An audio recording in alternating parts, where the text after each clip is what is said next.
ముఖ్యమంత్రి చంద్రబాబు అధ్యక్షతన సమావేశమైన ఏపీ మంత్రివర్గం పలు కీలక నిర్ణయాలు తీసుకుంది. పీఎం ఆవాస్ యోజన గిరిజన గృహ పథకం అమలుకు మంత్రివర్గం ఆమోదం తెలిపింది. గత 5 ఏళ్లలో నిర్మించని గృహాల రద్దుపై సమావేశంలో నిర్ణయం తీసుకుంది.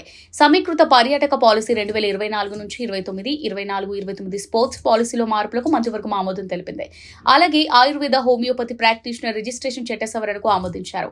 డిసెంబర్ 15న పొట్టి శ్రీరాములు వర్ధంతిని ఆత్మార్పణ సంస్మరణ దినంగా నిర్వహణకు ఆమోదించారు. IT global capability centres policy 4.0కు ఆమోదించారు. ఏపీ టెక్స్టైల్స్ గార్మెంట్స్ పాలసీకి ఆమోదించారు. ఏపీ మారిటైమ్ పాలసీకి కేబినెట్ ఆమోదించారు. పులివెందుల, ఉద్దానం, డోన్ తాగునీటి ప్రాజెక్టులను ఆమోదించారు. అయితే కేబినెట్ సమావేశంలో పలు అంశాలపై సీఎం చంద్రబాబు అసంతృప్తి వ్యక్తం చేశారు. రాష్ట్రంలో జల్ జీవన్ మిషన్ వినియోగంలో జాప్యంపై చంద్రబాబు అసహనం వ్యక్తం చేశారు. మిషన్ డిపిఆర్ స్థాయి దాటి ముందుకెళ్లట్లేదని అధికారులపై ఆగ్రహం వ్యక్తం చేశారు.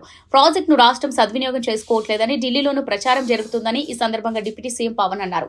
బ్యూరోక్రసీ జాప్యంతో పథకం సద్వినియోగం కావడం లేదని సీఎం అసహనం వ్యక్తం చేశారు. ఈ పథకం ప్రతి ఒక్కరికి చేరువయ్యే అతిపెద్ద ప్రాజెక్ట్ అని, మిషన్ మోడ్ లో పనిచేస్తే అద్భుత ఫలితాలను ఇస్తుందని లోకేష్ తెలిపారు. పథకాల సక్రమ వినియోగంపై దృష్టి పెట్టాలని అధికారులను సీఎం ఆదేశించారు. ప్రభుత్వం ఏర్పడి 6 నెలలు పూర్తయిన దృష్ట్యా పనితీరుపై నివేదిక ఇవ్వాలని సీఎం ఆదేశించారు. ఎవరెవరు ఏం చేశారో సమగ్ర నివేదిక ఇవ్వాలన్నారు. మద్యం, ఇసుక, రేషన్ మాఫియాలను అరికట్టామని సీఎం అన్నారు. బియ్యం భూ దురాక్రమణ మాఫియా ప్రభుత్వానికి సవాల్ విసురుతోందని, ఈ మాఫియాలను అరికడతామని సీఎం చంద్రబాబు అన్నారు. కాకినాడ పోర్టులో 41% వాటాను అరబిందో వాళ్ళు లాక్కున్నారని, ఆస్తులు లాక్కోవడం వైసీపీ హయాంలో ట్రెండ్ గా మారిందన్నారు.